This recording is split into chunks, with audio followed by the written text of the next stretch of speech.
नमस्कार, स्वागत है आप सभी का। मैं हूं आपके साथ आस्था कौशिक। रात के 8 बज चुके हैं और वक्त है महाबहस का। क्रूज की रफ्तार, योगी का पलटवार, एसपी बीएसपी पर अटैक, निषाद किसका वोट बैंक, रोजगार वाला राग, अखिलेश को योगी का करारा जवाब, काशी का उद्धार, क्रूज पर सियासी तकरार। आज महाबहस इसी पर करेंगे, लेकिन पहले देखते हैं महाबहस टॉप 10।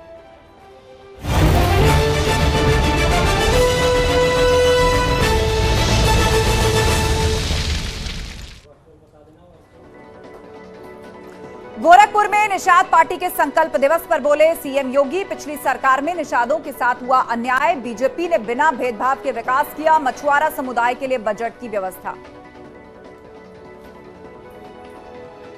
मऊ में पूर्व सांसद हरिनारायण राजभर का ओम प्रकाश राजभर पर आपत्तिजनक बयान, हरिनारायण राजभर ने ओपी राजभर को जूते से मारने की बात कही।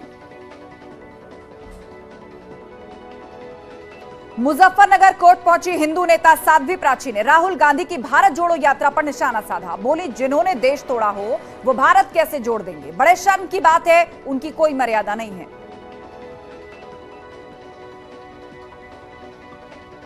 जम्मू कश्मीर के दौरे पर केंद्रीय गृह मंत्री अमित शाह, आतंकी घटना में मारे गए लोगों के परिजनों के साथ की मुलाकात, कहा जम्मू कश्मीर को सुरक्षित करने के लिए प्लान तैयार, 3 महीने में दिखेगा बड़ा बदलाव।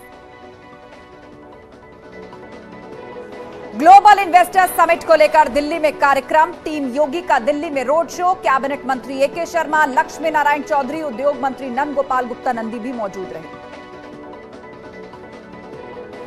पीएम मोदी ने गंगा विलास क्रूज को दिखाई हरी झंडी, विश्व की सबसे लंबी रेवा क्रूज है गंगा विलास क्रूज, वाराणसी से डिब्रूगढ़ तक जाएगा गंगा विलास क्रूज। पीडब्ल्यूडी मंत्री जितिन प्रसाद का नोएडा दौरा, जितिन प्रसाद ने एमएलसी की 5 सीट पर जीत का दावा किया। बिहार के मंत्री के बयान पर बोले स्वामी दीपांकर महाराज, कहा बेहद दुखद है ये, राम के देश में ही राम का विरोध। जोशीमठ में प्रभावित क्षेत्रों से अब तक 90 परिवारों को किया गया शिफ्ट, सीएम धामी बोले अंतरिम राहत के तौर पर दिए जा रहे 1.5 लाख रुपए, प्राकृतिक आपदा को देखते हुए तैयार हो रहा है प्लान। नकल के खिलाफ उत्तराखंड में बनेगा कड़ा कानून, धामी कैबिनेट की बैठक में अहम फैसला, उम्र कैद तक की सजा का रखा जाएगा प्रावधान, अपराधियों की संपत्ति भी होगी जब्त।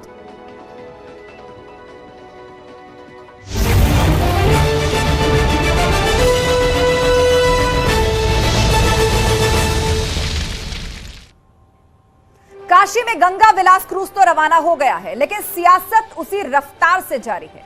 क्रूज को लेकर निषाद और मछुआरा समाज के रोजगार पर जो सवाल अखिलेश यादव ने उठाए थे, उस पर आज मुख्यमंत्री योगी ने पलटवार किया है। काशी का उद्धार, रोजगार पर तकरार, गंगा विलास क्रूज को प्रधानमंत्री मोदी ने आज हरी झंडी दिखाई। अखिलेश यादव ने यह आरोप लगाया था कि बीजेपी सरकार निषाद समाज या मछुआरा समाज के रोजगार छीन रही है, जिस पर आज मुख्यमंत्री योगी ने अखिलेश यादव पर पलटवार किया है। सीएम योगी का दावा है कि निषादों के लिए विकास से लेकर रोजगार का पुख्ता प्लान जो है वो तैयार है सरकार के पास। निषाद पार्टी के साथ मिलकर निषादों का विकास किया जा रहा है। तो वहीं यूपी सरकार में मंत्री संजय निषाद ने समाजवादी पार्टी, बहुजन समाज पार्टी पर पलटवार करते हुए यह कहा कि पिछली सरकारों ने हमेशा हमें ठगा और केवल वोट बैंक समझा। बीजेपी के डबल इंजन की सरकार में उनका विकास हुआ, तो सवाल वही, एसपी बीएसपी पर अटैक, निषाद किसका वोट बैंक, रोजगार वाला राग, अखिलेश को योगी का करारा जवाब। शुरू करेंगे डिबेट, लेकिन पहले यह रिपोर्ट।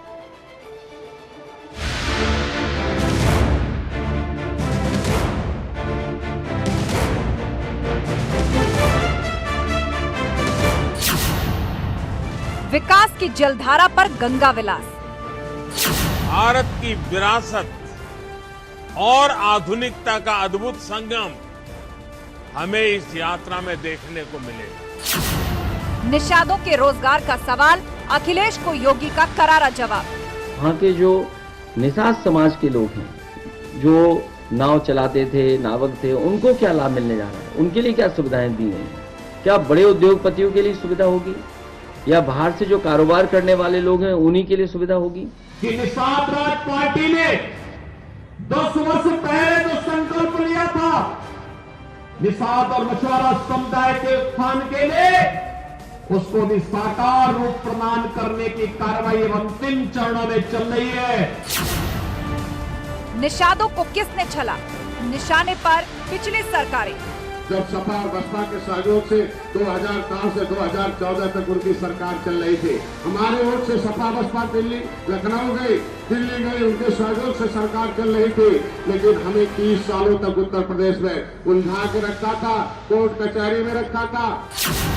काशी का उद्धार, क्रूज पर जारी सियासी तकरार। अखिलेश जी ने कहा कि अगर ये क्रूज चलेगा तो मेरे नाविक भाइयों का रोजगार चला जाएगा। अरे कोई क्रूज कोई 1 किलोमीटर चलता है, 2 किलोमीटर चलता है? अरे क्रूज तो चलेगा, काशी से पहुंचेगा कलकत्ता मां काली के धाम। हर जगह पर मछुआरों के लिए पोखर बनाया जा रहा है। 800 करोड़ का बजट हमारे पूज्य महाराज जी ने रखा हुआ। ये छोटी सोच, छोटी नहीं। देखिए, ये लोग अचानक ही राजकुमार लोग जितने थे सब बिलबिला गए।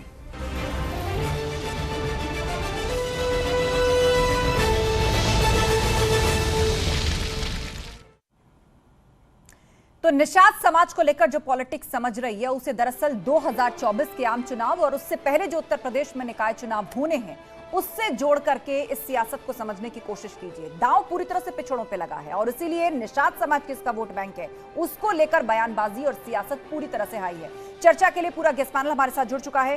संजीव मिश्रा है बीजेपी प्रवक्ता, अब्बास हैदर समाजवादी पार्टी के प्रवक्ता, जैनेन्द्र अर्कवंशी है प्रवक्ता सुभाषपा और निरंजन पोद्दार राजनीतिक विश्लेषक हमारे साथ हैं। आप सभी मेहमानों का स्वागत है। शुरुआत करेंगे डिबेट की 30 सेकंड में। सबसे पहले आप लोगों की बात सुन लेते हैं। संजीव मिश्रा जी, आपसे शुरुआत कर रहे हैं। 30 सेकंड के अंदर अखिलेश यादव ने कहा कि क्रूज आ जाने से मछुआरों, निषाद समाज का रोजगार खत्म हो जाएगा, उनके लिए सरकार के पास कोई प्लान तैयार नहीं है। आज सीएम योगी ने उसका जवाब दिया है और कहा है कि निषाद समाज के साथ मिलकर पूरा फुल प्रूफ प्लान तैयार है। तो बताइए जरा, निषाद समाज को लेकर ये जो पॉलिटिक्स चल रही है कि कौन उनका असली खेवनहार है, ये जंग 2024 और उससे पहले निकाय चुनाव के लिए बहुत अहम हो जाती है। देखिए, अखिलेश यादव जी की बात की जाए तो 2012 में उन्होंने मुसलमानों को आरक्षण देने के लिए कहा था और 5 साल की सरकार में मुसलमानों के साथ धोखा किया। वो उसी हिसाब से सारी पॉलिटिकल पार्टीज को समझते हैं और खासतौर से जब 17 में उनकी सरकार गई, 50 से नीचे 47 पर आ गए, तो उसके बाद उनका एक ही मंतव्य था कि 2022 में जब चुनाव होगा तो हम मुख्यमंत्री बन जाएंगे। अब समस्या उनके साथ ये है कि वो ये सोच रहे हैं कि कैसे क्या होगा।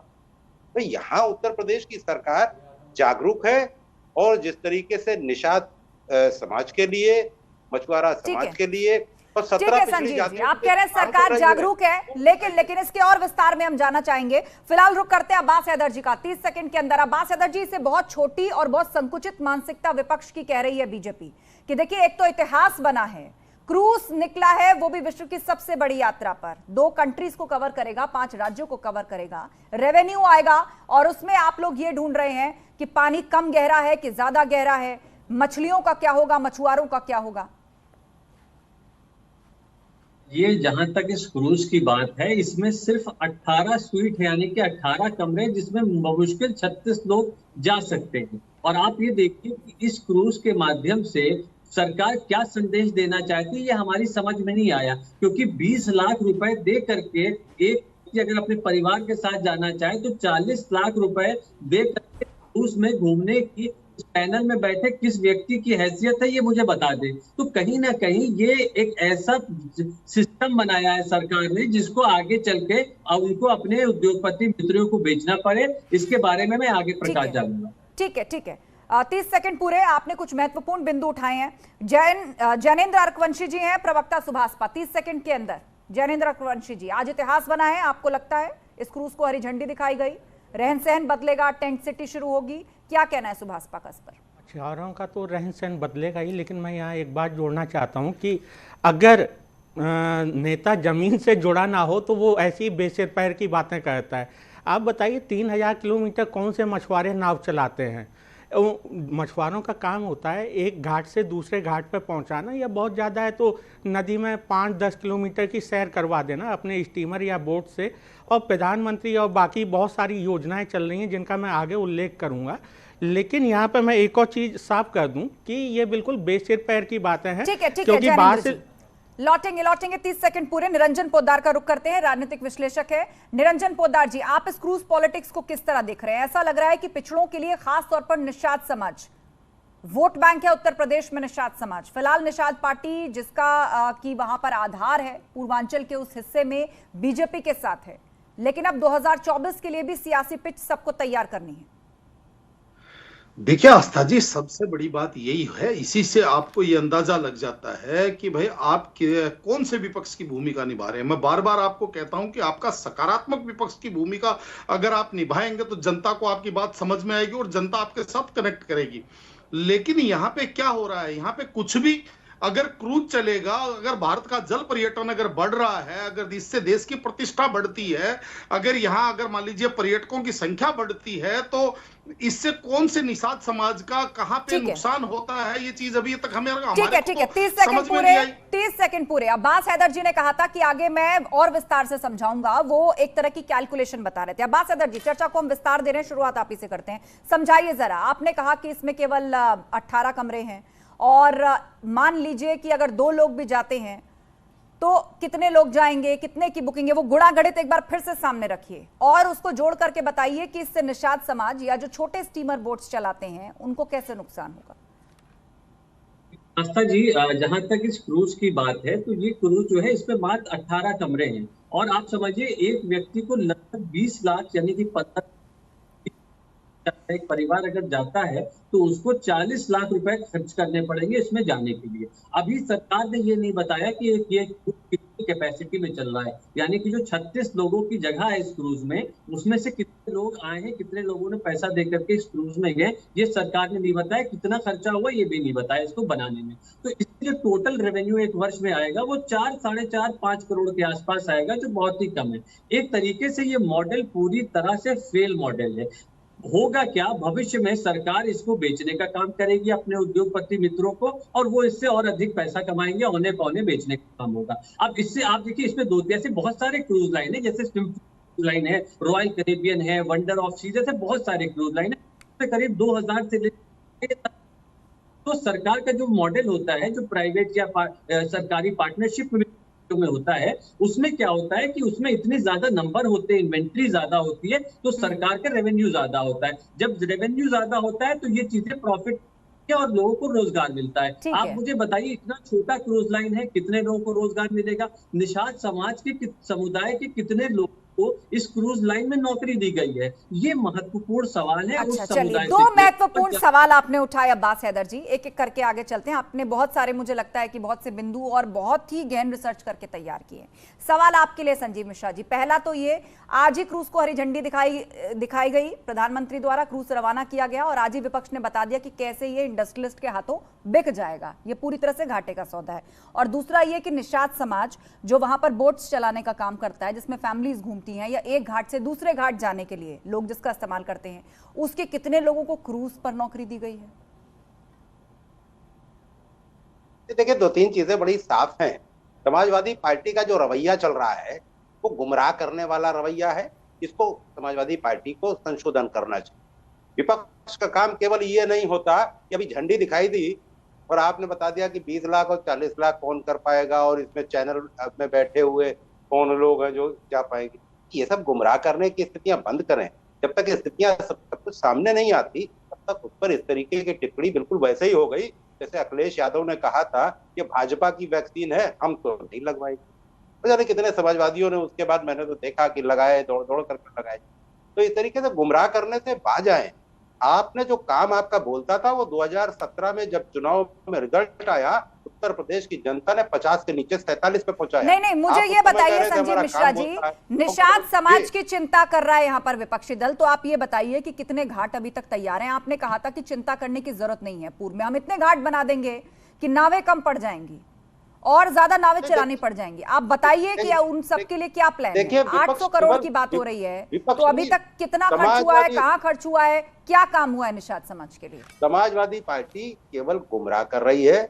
नहीं, वो क्या कर रहे हैं, उनकी बात सुन ली जनता ने। मैंने सवाल भी पूछ दिया कि आज ही हरी झंडी दिखी, आज ही उन्होंने उसको बिकवा भी दिया। अब आप मुझे ये बताइए कि कितने घाट तैयार हैं और वहां नाविकों के लिए क्या प्लान है आपके पास? देखिए, घाट तैयार है और नाविकों का काम है कि वो घाट से एक घाट से दूसरे घाट पे जाएंगे। ये क्रूज की बात हो रही है, ये हम कलकत्ता तक ले जा रहे हैं काशी से, उसमें इस तरीके की बातें करना एकदम गुमराह करना है। तो इनकी बात का जवाब क्या दिया जाए? तो ये सिर पैर की बातें कर रहे हैं। मैंने तो इसीलिए उनको याद दिलाया। इनके अध्यक्ष राष्ट्रीय कह रहे थे, इनके राष्ट्रीय अध्यक्ष कह रहे थे ये भाजपा की व्यक्ति, और हमेशा जिस तरीके के बयान आए हैं उससे यही लगता है कि ये विपक्ष नहीं, ये ट्वीट करने वाले नेता है, इनको ना कुछ समझ है धरातल की, लेकिन केवल बड़े चैनल पे बैठ के कुल जरूर बातें। ठीक है संजीव जी, ठीक है, बात आ गई आपकी। निरंजन पोद्दार जी समझाइए जरा। एक कैलकुलेशन रखी गई है समाजवादी पार्टी की तरफ से और उसमें बताया गया है कि जिस तरीके से और जिस टैरिफ के साथ ये क्रूज चल रहा है और जितनी कैपेसिटी के साथ चल रहा है, सरकार को 4 से 4.5 करोड़ पर एनम यानी एक साल में रेवेन्यू आएगा, जो कि बहुत कम है। तो बहुत जल्दी उद्योगपतियों को बेचने पर मजबूर भी हो जाएगी सरकार। आज ही क्रूज चला और विपक्ष ने बता दिया कि इसका एंड पॉइंट ये होगा कि ये बिक जाएगा। आस्था जी, इनकी बात में अपने आप में कॉन्ट्राडिक्शन है। आप मुझे एक बात बताइए, कोई भी उद्योगपति या कोई भी व्यवसायी कभी कोई घाटे का सौदा खरीदता है? अगर वो इतना बड़ा घाटे का सौदा है तो कौन व्यवसायी उसको खरीदेगा? आप इस चीज को, ये भी एक जवाब चाहते हैं ना हम लोग तो। और दूसरी बात, आज जब इसको हरी झंडी दिखाई है, अभी ये जो योजना है ये शुरू हुई है, अभी इसका आगे इसको क्या इसको वो मिलता है, क्या इसको रिस्पॉन्स मिलता है, ये सारी की सारी चीजें तो भविष्य के गर्भ में है। क्या अब जैसे मान लीजिए वंदे भारत चलाई तो क्या वो एक साथ ही वो 100-250 किलोमीटर की स्पीड पकड़ेगी? लेकिन कुछ लोगों को तो वंदे भारत से भी दिक्कत है आस्था जी। तो इसलिए देखिए, जब ऐसी जब दिक्कतें हो तो वो सारा का सारा इसको नकारात्मक विपक्ष कहा जाता है। इसके अंदर आप जब तक मछुआरों का या नाविकों का जब तक आप बात करते हैं तब तक आपकी बात समझ में आती है, लेकिन जब आप ये गुणा भाग लगाने चालू कर देते हैं कि इतने की टिकट है, इतने लोग यात्रा करेंगे, इतना रुपया नुकसान में जाएगा, उसके बाद में पूंजीपति उसको खरीद लेंगे, तो ये सारी जो चीजें है ना, ये वही है आस्था जी। जैसे ही बच्चा जन्मता है आप उसका भविष्य बताना चालू कर देते हैं। अब वो समय नहीं है। नहीं, ये ऐसी बात है, ये ऐसी बात है कि बच्चा अभी जन्मा नहीं, आपने उसका मुंडन भी कर दिया। ज्ञानेंद्र अर्कवंशी जी कुछ कहना चाह रहे हैं, बोलिए। मैं बताना चाहता हूं कि जो सपा के हमारे प्रवक्ता भाई हैं, उन्होंने गणित ही गलत लगाया है। एक टूर 50 दिन का है और लगभग उस टूर पे 18 जो इन्होंने बताया 18 कमरे हैं, 40 लाख एक कमरे का लगेगा 2 लोगों का, तो उस हिसाब से 7 करोड़ होता है और साल में करीब 4 चक्कर भी अगर लगाता है तो 28 करोड़ की आमदनी होनी चाहिए। दूसरी बात मैं बताना चाहूँगा कि ये केवल जो हमारा मछुआ समाज है उसको बहलाने फुसलाने की कवायद है, उससे ज़्यादा कुछ नहीं है। आपको 2015 की 7 जून की घटना सहजनवा में जो घटी थी वो याद होगी, जहाँ पे इनकी सरकार के रहते हुए गोली चलवाई गई मछुआरा समाज पर। एक मछुआरा समाज का भाई हमारा शहीद भी हुआ था उसमें। दूसरी चीज़ मैं बताना चाहूँगा, इन्होंने मछुआ समुदाय को कैसे अंधेरे में रखा बहुत दिनों तक। इन्होंने 2005 में जब मुलायम सिंह यादव जी माननीय मुख्यमंत्री थे, इन्होंने बिना किसी कानूनी रूप के या बिना सुप्रीम कोर्ट के दिशा निर्देश के मछुआरा समाज को एससी में डालने की कोशिश की और उसके बाद दोबारा से इन्होंने 2016 में जब देखा कि 2015 की घटना के बाद मछुआरा समाज नाराज हो गया है, तो इन्होंने 2016 में भी दोबारा से वही कोशिश की जिस पर हाई कोर्ट ने दोबारा से स्टे लगा दिया था।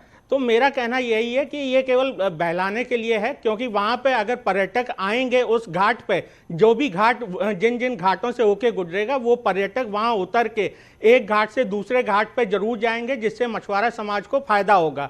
मछुआरा समाज के लिए अभी केंद्र में और राज्य में बहुत सारी योजनाएं चल रही हैं, जिसमें प्रधानमंत्री मत्स्य योजना है, मछुआ कल्याण योजना है। बहुत सारी बातें रखी, रुक करते हैं अब्बास हैदर जी का। अब्बास हैदर जी बताइए, यहाँ ये तो बात रही क्रूज की, या उसके ओवरऑल कितना फायदा है, नुकसान है, क्या है, सरकार कंपनी डिक्लेयर करे कितने में बना, निषाद समाज को क्रूज पर नौकरी क्यों नहीं मिली, ये इस पर हमने चर्चा की। लेकिन असल सियासत जो है वो निषाद समाज के इर्द गिर्द घूम रही है और यहां पर एक सियासी जंग इस बात की देखी जा रही है कि निषाद समाज तक क्या संदेश पहुंचाने की कोशिश हो रही है। बीजेपी कह रही है हमारे पास प्लान है, हमने केवल निषाद समाज के लिए सोचा। आप पर आरोप लग रहा है आपने तो चुपचाप उसे एससी कैटेगरी में डालने की कोशिश की थी, कोर्ट की इंटरवेंशन के बाद आप लोग रुक गए थे। देखिए, कहीं ना कहीं इन पार्टियों ने निषाद समुदाय के साथ धोखा करने का काम किया है। 17 दिसंबर को निषाद पार्टी की रैली होती है जिसमें अमित शाह जी आते हैं। वहां पे सब लोगों से वादा किया था कि निषाद के लिए आरक्षण की घोषणा करेंगी सरकार द्वारा, लेकिन वहां नहीं हुआ। और किस प्रकार से वीडियो सामने आए, लोगों ने सरकार से बुरा भला कहा, रख के लाया गया। आज जब इस बारे में बात करने की बात होती है तो ये क्रूज की बात करते हैं। जब आपको याद होगा, आज से 1.5 साल पहले संत कबीर नगर पुलिस के द्वारा 18 नावें क्षतिग्रस्त कर दी गई थी जेसीबी से, जो आप समझ लीजिए गोरखपुर और संत कबीर नगर का बॉर्डर है, जहां से निषाद पार्टी के सांसद हैं थे उसमें। और आप तब ये कहां थे? तब समाजवादी पार्टी उनके साथ थी। गाजीपुर के चोकापुर गांव में पुलिस ने गांव वालों से मांग की तो अगले दिन 3 गाड़ियां पुलिस की जाती है और 80 नावें क्षतिग्रस्त कर दी जाती है, उनकी होने की कोशिश की जाती है पानी में। तब लोग ये कहां थे? तब ये कहीं नहीं थे। इसके अलावा आज से 2-3 बातें कही गई हैं, अगर आप समय इजाजत दे तो मैं उसकी जवाब दे।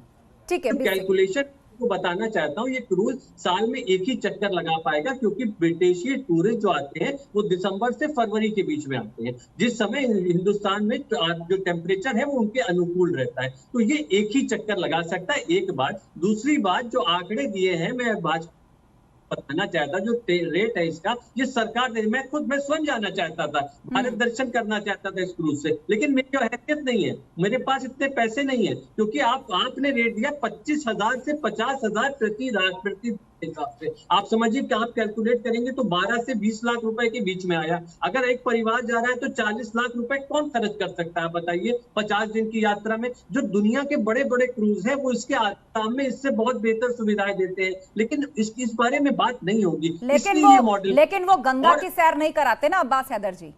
गंगा देश में ही नहीं, विदेशों में भी लोगों के लिए उत्सुकता का भी विषय है, और उसकी महिमा को बहुत बड़ी तादाद है जो लोग जानना और समझना चाहते हैं। और अगर वो भारत आते हैं, गंगा किनारे बसे आध्यात्मिक शहरों में जाते हैं, तो हर तरीके के अनुभव को भी वो जरूर करना चाहेंगे। विश्व में 5 स्टार 7 स्टार जितने भी क्रूज हो, वो किसी भी समंदर में क्यों ना चल रहे हों, लेकिन गंगा का सेंटिमेंट अलग है। स्वयं जाना चाहता हूँ ना, ये क्रूज होना चाहिए जो हिंदुस्तान के आम जनमानस के लिए होना चाहिए। मेरा ये कहना है, आप इसकी कैपेसिटी बढ़ा सकते थे, इसमें ज्यादा जगह होती तो कम दारों पे आप लोगों को उसमें जगह दे सकते थे, हम आम लोग जाने की सोच सकते थे, लेकिन नहीं जा सकते। आज वो उनके अरबपति मित्रों के लिए बनाया गया है, तो हमारे लिए खुश होने का क्या है इसमें बताइए? ठीक है। संजय मिश्रा जी, विपक्ष का ये सवाल कि ये तो बहुत पूंजीपतियों के लिए बनाया गया है, आम लोगों के लिए खुश होने वाला क्या है इस क्रूज से? आप एक कैलकुलेशन की चेन आप भी समझाइए। देखिए, ये भ्रमित कर रहे हैं, केवल गुमराह कर रहे हैं। विपक्ष का काम ये नहीं होता है, लेकिन जिस तरीके की ये कार्रवाई कर रहे हैं, जनता इनको बराबर जवाब दे रही। अब इनको कौन समझाए कि मछुआरा समाज के लिए, निषाद समाज के लिए किस तरीके के विकास के रास्ते पर ले जाने की अंतिम दौर की कार्रवाई हमारी चल रही है। कुछ दिन और रुकिए, देखिए किस तरीके से मछुआरा समाज, चूंकि सबका समाज, सबका साथ और सबका विकास लेकर के चल रहे हैं, ये इनकी समझ में नहीं आए। ये केवल उसमें टीका टिप्पणी और व्यर्थ की बातें कर रहे हैं। इनको ये लग रहा है कि साहब पूंजीपतियों के लिए नहीं, ये उत्तर प्रदेश का विकास हो रहा है और यहाँ पर पर्यटक आएंगे और वो यहाँ से काशी से लेकर के और कलकत्ता तक जाएंगे। क्योंकि ये इनकी समझ में नहीं आएगा, ये गुमराह करने वाले लोग हैं। जनता इनको बेहतर समझ चुकी है, लगातार जवाब दे रही है। 2017 में इनको जवाब दिया, 19 में जवाब दिया, अभी 10 मार्च 2022 में भी इनको उत्तर प्रदेश की विधानसभा में जवाब मिला है। लेकिन ये जनता की नब्ज को नहीं समझते, जनता को नहीं पहचानते और केवल भूल जरूर आरोप लगाना जानते हैं। मुझे लगता है कि आपने इसको नकारात्मक विपक्ष एक तरीके से आप कहना चाह रहे हैं। निरंजन पोद्दार जी, ये बताइए, किसी भी देश की इकोनॉमी को आगे बढ़ाने के लिए कनेक्टिविटी का बहुत अहम रोल होता है, फिर चाहे वो जमीनी कनेक्टिविटी हो, बाय रोड, हाईवेज, आसमानी कनेक्टिविटी हो, फ्लाइट्स, कार्गोज, या फिर जल से कनेक्टिविटी हो। क्या ढुलाई का भी इसमें कोई रोल है इस तरह के क्रूसेस में? क्योंकि इसके रेवेन्यू को लेकर शंका जाहिर की जा रही है। देखिए आस्था जी, ऐसा है, अभी तो ये एक शुरुआत है और शुरुआती चरण के अंदर ये सारी चीजें एक एक्सपेरिमेंट के तौर पे की जाती हैं, और जिस तरीके से अगर मान लीजिए इसको रिस्पॉन्स अच्छा मिलता है तो आगे इसकी संख्या भी बढ़ाई जा सकती है, इसके अंदर और भी बढ़ती है। लेकिन एक सबसे महत्वपूर्ण बात आस्था जी, क्या हम कभी 10 साल पहले 15 साल पहले जब गंगा के बारे में सोचते थे, कभी हम ये चीज हम कल्पना कर सकते थे कि हमारी गंगा के अंदर, गंगा मैया के अंदर क्रूज चलेगा और वहां पे जल पर्यटन होगा? कभी सोच सकते थे? लेकिन समस्या तब उत्पन्न होती है आस्था जी की जब सोच से परे की चीज परिलक्षित होती है तो कुछ लोगों को वो चीज हजम नहीं हो पाती कि यार ऐसा कैसे संभव है। और जो ये कह रहे हैं कि भाई एक आम आदमी उसमें नहीं जा पाएगा, निश्चित रूप से आपकी बात सही है। क्या पहले से ऑन व्हील्स चल रही है देश के अंदर, और बहुत सारी चीजें ऐसी हैं जो एक आम आदमी नहीं कर पाता। एक आम आदमी BMW नहीं खरीद पाता, तो इसका मतलब BMW यहां पे नहीं होनी चाहिए। एक आम आदमी जो चीजें अफोर्ड नहीं कर पाता वो चीजें देश में होनी नहीं चाहिए।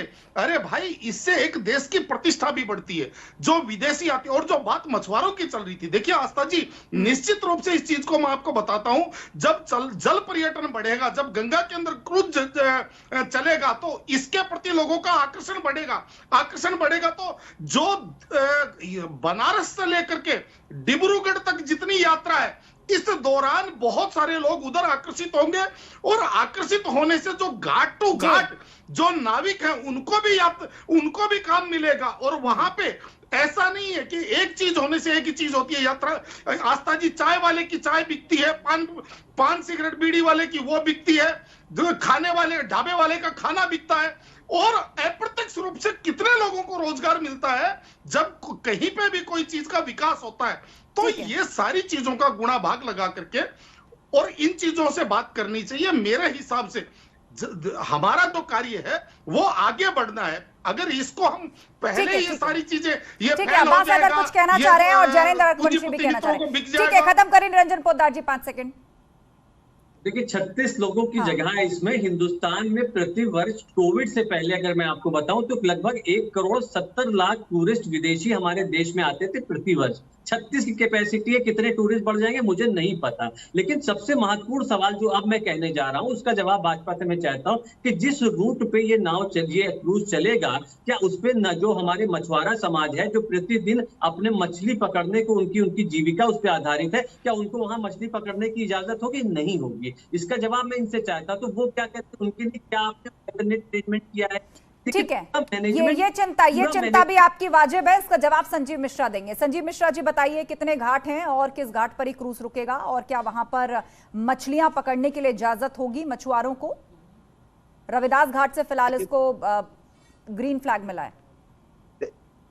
देखिए, मैं क्लियर कर दूं कि मछुआरा समाज कोई मछली पकड़ने के लिए गंगा जी के बीच में नहीं जाता, किनारे ही अपना जाल बछा करके सारा काम करते हैं। ये पता नहीं क्यों किस तरीके की चिंताएं हैं इनको, या इनको कोई सपने आते हैं रात दिन में। नहीं, क्रूज घाट पे तो रुकेगा ना, जिन लोगों को लेकर के जाएगा घाट पर तो रुकेगा ना। घाट पे रुकेगा। हाँ। तमाम घाटों पर जब रुकेगा तो घाट के बीच की जो दूरियां होती हैं वहां एक बिल्कुल व्यावसायिक स्थितियां बनेंगी, वहां हर चीज का डेवलपमेंट होगा। और जो डेवलपमेंट होता है, मुझे लगता है समाजवादी पार्टी उत्तर प्रदेश के डेवलपमेंट से क्यों परहेज करती? इनको तो चाहिए था, इनको तो कहना चाहिए था, हाँ सरकार ने बड़ा अच्छा काम किया, हमारी सरकार आ गई, हम इससे अच्छा काम करेंगे। लेकिन आप केवल विकास के कामों में लंगर डालने का काम कर रहे हैं। मुझे लगता है जनता ठीक है, डिबेट अंतिम पड़ाव में ज्ञानेंद्र अरकवंशी भी कुछ कहना चाह रहे हैं। ठीक है, बात आ गई, संजीव जी आ गई। ज्ञानेंद्र अरकवंशी जी, मैं इतना ही बताना चाहूंगा कि एक हमारे देश में 2 ट्रेनें चलती हैं, महाराजा एक्सप्रेस और पैलेस ऑफ व्हील्स, जिनका किराया भी 4-4, 5-5 लाख पर हेड है, और उसमें बहुत सीमित संख्या में सीटें होती हैं। उससे क्या होता है कि रेलवे का जो राजस्व है वो बढ़ता है। ऐसे ही राजस्व बढ़ने से रेलवे अपने आम जो कस्टमर होते हैं उनको सहूलियतें मुहैया कराता है। सेम ऐसे ही जहाज रानी मंत्रालय को जब इससे बेनिफिट मिलेगा तो वो आम लोगों के लिए भी भविष्य में ऐसी योजनाएं चलाएगा जिसमें वो लंबी दूरी की ट्रेवल कर सकें। और दूसरी चीज़, जहाज रानी मंत्रालय ये भी देखेगा कि जो मछुआरा समाज है उसका भी अहित ना हो, तो वो इन चीज़ों को बिल्कुल मछुआरा समाज के लिए भी कुछ बकेट रखेगा जिससे कि उसका हित हो। तो मैं यहाँ बताना चाहूंगा कि जो सपा की जितनी भी चिंताएं हैं ये केवल अपने वो पाप धोने की हैं जो 2015 में इन्होंने किया और 2016 में उनको अंधेरे में रखने का किया, जातियों को ऐसी में शामिल करवाने के लिए। उससे ज्यादा कुछ नहीं है। अब्बास हैदर जी, जल्दी से कमेंट पूरा कीजिए, उसके बाद फाइनल कमेंट संजीव मिश्रा। भाजपा इनको लेने, आज भाजपा के एक नेता ने कहा है कि इनके नेता को लेने को नहीं तैयार है, तब भी इनको इतनी शर्म नहीं है कि ये भाजपा के गुणगान करना छोड़ दें। अरे भाई, महाराजा एक्सप्रेस को जरूरत नहीं है, क्योंकि उस पे रेलवे का पूरा रेलवे का सिस्टम है। 2012 में मुसलमानों को आरक्षण देने की बात कहने वाले 2017 में मुसलमानों को धोखा रेवेन्यू बहुत कम है। महाराजा एक्सप्रेस में कितनी सीटें पता है आपको? उसका रेवेन्यू 5 साल की सरकार का एक टैबलेट नहीं दिया। अब इसके बारे में क्या बात कर रहे हैं? लगातार लोग जा रहे हैं, घाट पे रोकने लगातार करके बोलिए। संजीव मिश्रा जी शांत हो जाइए, शांत हो जाइए। फाइनल कमेंट आप ही का होगा। जल्दी खत्म करिए बात। 10 सेकंड खत्म करिए, फिर संजीव मिश्रा। मुझे शो देख रहा है पूरा ये घाटे का सौदा है, जनता को ठीक है, आपने कहा घाटे का सौदा है। आज ही हरी झंडी दिखाकर रवाना किया और समाजवादी पार्टी के हिसाब से बहुत जल्दी ये उद्योगपतियों के हाथों बिक भी जाएगा। Sanjeev Mishra, final comment. और इसीलिए जनता, देखिए, विकास के जो भी काम होते हैं वो इनको घाटे के सौदे लगते हैं, क्योंकि इन्होंने कोई विकास के काम ठीक से किए नहीं थे, आधे अधूरे काम किए थे। उसी का परिणाम 2017 में उत्तर प्रदेश की जनता ने इनको दिया। 50 के नीचे 47 पे आ गए। अब 2012 में मुसलमानों को आरक्षण देने की बात कही थी।